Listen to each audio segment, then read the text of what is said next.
అల్లూరు జిల్లా అరకులోయ railway station దగ్గర గల శాంతమ్మ తల్లి ఆలయాన్ని ఏపీ శాసన సభాపతి చింతకాయల అయ్యన్న పాత్రుడు దర్శించుకున్నారు. ఈ సందర్భంగా ఆయనకు ఆలయ వర్గాలు ఘన స్వాగతం పలికాయి. అనంతరం ఆయన మాట్లాడుతూ శాంతమ్మ తల్లిని కుటుంబ సమేతంగా దర్శించుకోవడం ఎంతో సంతోషంగా ఉందన్నారు. ప్రతి సంవత్సరం అమ్మవారిని దర్శించుకోవడం జరుగుతుంది అని, అమ్మవారి కరుణ కటాక్షాలు ప్రజలపై, కూటమి ప్రభుత్వంపై ఉండాలి అని అమ్మవారిని ప్రార్థించినట్లు తెలిపారు. అనంతరం ఆర్టీసీ కాంప్లెక్స్ దగ్గర గల చాక్లెట్ ఫ్యాక్టరీని అయ్యన్న పాత్రుడు సందర్శించారు. వారితో పాటు RTC zonal chairman Siveri Donudora, స్థానిక sarpanch Dasubabu, market yard chairman Bori Lakshmi, Telugudesam party నాయకులు, కార్యకర్తలు పాల్గొన్నారు.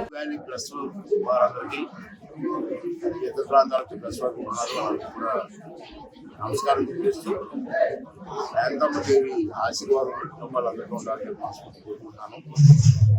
ఇది మా ప్రత్యేకత ఏంటంటే, నాకు ప్రత్యేకంగా రాని కారణం ఏంటంటే, వీరు వేరే ఏకాశమ్మ గారు అని చెప్పి నాన్నగారి టైంలో కుటుంబం మేము పుట్టలేదు. ఆ కుటుంబం పెద్దలు శ్రీనాథరావు వాళ్ళ నాన్నగారు అందరూ కలిసి ఎందుకు వాళ్ళకి ఆలోచించుతూ అమ్మవారు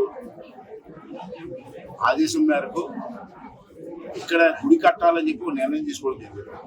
నాకు తెలిసి ఇది కట్టి 40 సంవత్సరాలు అయి ఉంటుంది. నేను గత 10-15 సంవత్సరాల నుంచి ప్రతి పండగకి వస్తాను ఫ్యామిలీతో, కానీ గత 2 సంవత్సరాల నుంచి రాలేదు. నేను రాజకీయ కారణాల వల్ల క్యాంపుల వల్ల రాలేకపోయాను. అప్పటి నుంచి నాకు ఎప్పుడు వెళ్ళాలని కోరుకుంది. మొన్నే నర్సిగూడలో కలిసినప్పుడు, ఈ కుటుంబ సభ్యులను కలిసినప్పుడు 2 సంవత్సరాల నుంచి రాలేదు, ఎట్టి పరిస్థితుల్లో సంవత్సరం వస్తాను, అమ్మవారి ఆశీర్వాదం తీసుకుంటానని చెప్పి ప్రత్యేకంగా రావడం జరిగింది. వీరే కాదు, ఈ కుటుంబ సభ్యులకి నర్సీపట్నంలో ఇద్దరు ఫ్రెండ్స్ ఉన్నారు, చాలా మంచి ఫ్రెండ్స్ ఉన్నారు. వాళ్ళు కూడా దీనికి అందరూ సహకరించి మరి ప్రతి సంవత్సరం కూడా నిష్ఠతో, కుటుంబ సభ్యులందరూ నిష్ఠతో పూర్తిగా ఇన్వాల్వ్ అయ్యి ఈ కార్యక్రమం చేస్తుంటారు. ఆ కార్యక్రమానికి మేము కూడా రావడం అదృష్టంగా భావిస్తుంటాం. అదే కాదు, ఇది కూడా కాదు, నర్సీపట్నంలో మేము మైడమ్మ జాతర కానీ, మోకారమ్మ జాతర కానీ మా ఊరికి ఫేమస్. ఆ జాతర మేమే చేస్తాం, మా కుటుంబ సభ్యులు చేస్తాం.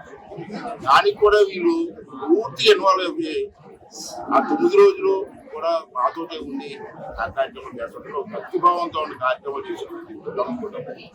అందుకే నేను కూడా గత 2 సంవత్సరాల విషయం బాధతో మరి సంవత్సరం ఫ్యామిలీ అంతా వచ్చి అమ్మవారికి నమస్కారం పెట్టుకొని అమ్మవారి ఆశీస్సులు ఉంటారు కోరుకున్నాం. అమ్మవారి ఆశీస్సులు నాకే కాదు, ఈ రాష్ట్రానికి అందరికీ ఉండాలని కోరుకున్నాం. రాష్ట్రం గత 5 సంవత్సరాల్లో బాగా నష్టపోయింది. రాష్ట్రం అన్ని రంగాల్లో కూడా ఈ 2 సంవత్సరాలు ఇప్పుడిప్పుడే పునాదులు వేసుకుంటూ అన్ని నిర్మాణం చేస్తున్నాం. ఎక్కడ ఆటంకం రాకుండా రాబోయే 3 సంవత్సరాలు కూడా ఎక్కడ ఆటంకం జరగకుండా చంద్రబాబు నాయుడు గారికి మంచి ఆరోగ్యాన్ని ఇచ్చి, కూటమి ప్రభుత్వానికి ఆశీర్వాదం ఇచ్చి రాబోయే 3 సంవత్సరాలు కూడా ఈ రాష్ట్రాన్ని నెంబర్ 1 రాష్ట్రంగా దేశంలో చేసే విధంగా అమ్మవారి తాలూకు ఆశీస్సులు ఉండాలని, అమ్మవారి తాలూకు సహకారం ఉండాలని మనస్ఫూర్తిగా కోరుకుంటున్నాం. మరి అలాగే కూటమి ప్రభుత్వానికి పూర్తి సహకారం అందిస్తున్నటువంటి నరేంద్ర మోడీ గారిని కూడా ఆశీర్వదించుకుంటూ దాకా 2 సంవత్సరాలు పెట్టి చూస్తాం. స్పీకర్గా ఆయన అప్రోచ్ చేస్తాం. మన రాష్ట్రానికి ఏం కావాలన్నా కాదనకుండా అన్ని వనరులు ఇస్తారు ప్రధానమంత్రి గారు.